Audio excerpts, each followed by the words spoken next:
Hello viewers, welcome back to Kala's vlogs. ఈరోజు ఒక మంచి స్వీట్ రెసిపీని మీకు పరిచయం చేయబోతున్నాను. సో వీడియోని అయితే ఎక్కడ స్కిప్ చేయకుండా చూడండి.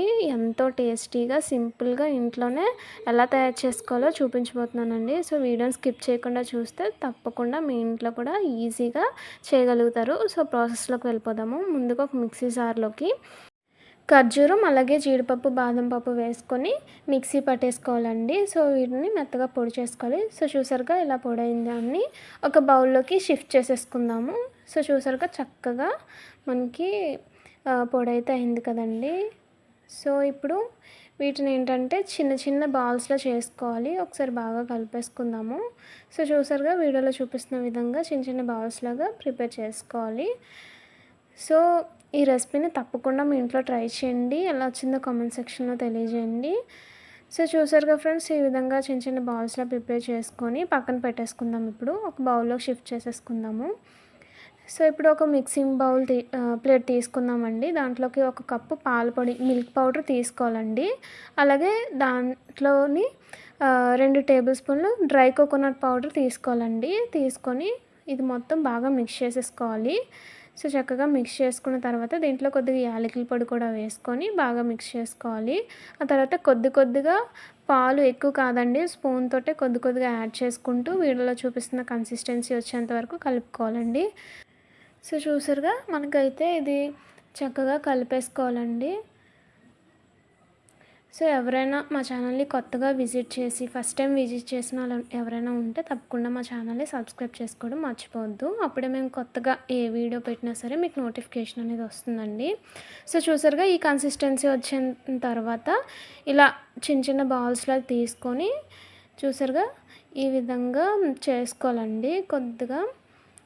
సో చూసారుగా చేసుకున్న తర్వాత మనం ముందుగా డ్రై ఫ్రూట్ది మనం బౌల్లో చేసుకున్నాం కదా, అది లోపల పెట్టేసుకొని సో చూసారుగా మొత్తంగా ఇలా కవర్ చేసుకోవాలండి.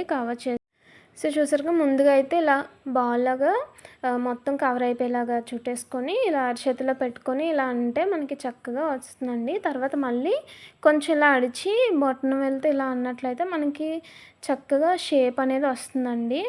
సో చూసారుగా ఈ షేప్ వచ్చిన తర్వాత నీట్గా పెట్టేసుకోవాలి.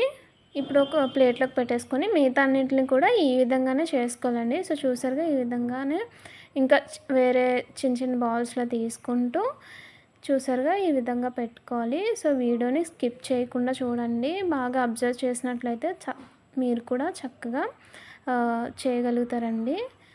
సో చూసారుగా ఈ మిల్క్ పౌడర్ దాంట్లో మనం ఏంటంటే ఈ డ్రై ఫ్రూట్ది పెట్టేసి కవర్ చేసుకొని ఇలా బొటన వేలుతో చక్కగా షేప్ చేసుకుంటే మంచి షేప్ అనేది మనకు వస్తుందండి. సో ఈ విధంగానే మొత్తం చేసేసుకోవాలి. సో చూసారుగా ఫ్రెండ్స్, చక్కగా అయితే మనకి ఇంకా రాఖీ రాబోతుందండి. బయట కొనే కంటే చక్కగా ఇంట్లోనే ఈ విధంగానే స్వీట్ చేసుకుంటే చాలా బాగుంటుంది కదండి. సో తప్పకుండా ఈ రెసిపీని అయితే ట్రై చేసి మీరు మీ ఇంట్లో వాళ్ళకి చేసి పెట్టండి. చాలా అంటే చాలా టేస్టీగా ఉంటుంది. అలాగే దీంట్లో డ్రై ఫ్రూట్స్ యూజ్ చేసాం కాబట్టి ఇది చాలా హెల్దీ అండి. సో చూసారుగా ఫ్రెండ్స్, ఎంతో టేస్టీ అండ్ హెల్దీ అయిన స్వీట్ అయితే మనకి రెడీ అయింది కదండి. సో చూసారుగా ఇప్పుడు ఒకసారి కట్ చేద్దాము. సో చూసారుగా కట్ చేస్తున్నాము. చాలా అంటే చాలా స్మూత్గా ఉందండి. సో బయట వైట్గా కలర్ఫుల్గా, లోపల కలర్ కూడా మనకి కాంబినేషన్ కుదిరింది కదండి. సో ఇది తింటుంటే ఒక్కొక్క బయట ఎంతో యమ్మీగా ఉంటుందండి. సో తప్పకుండా ఈ రెసిపీని అయితే ట్రై చేయండి. ఎలా వచ్చిందో కామెంట్ సెక్షన్లో తెలియజేయండి. ఈ రెసిపీని ట్రై చేశాక రెసిపీ ఎలా వచ్చిందో కామెంట్ సెక్షన్లో తెలియజేయండి. బాగుందంటే బాగుందని చెప్పండి, లేదంటే ఎలా ఉందో మీ ఎక్స్పీరియన్స్ని అయితే మాతో షేర్ చేసుకోండి. సో తప్పకుండా వీడియోని లైక్ చేయండి, షేర్ చేయండి. అలాగే మా ఛానల్ని సబ్స్క్రైబ్ చేసుకోవడం మర్చిపోకండి. Thank you friends, thank you for watching.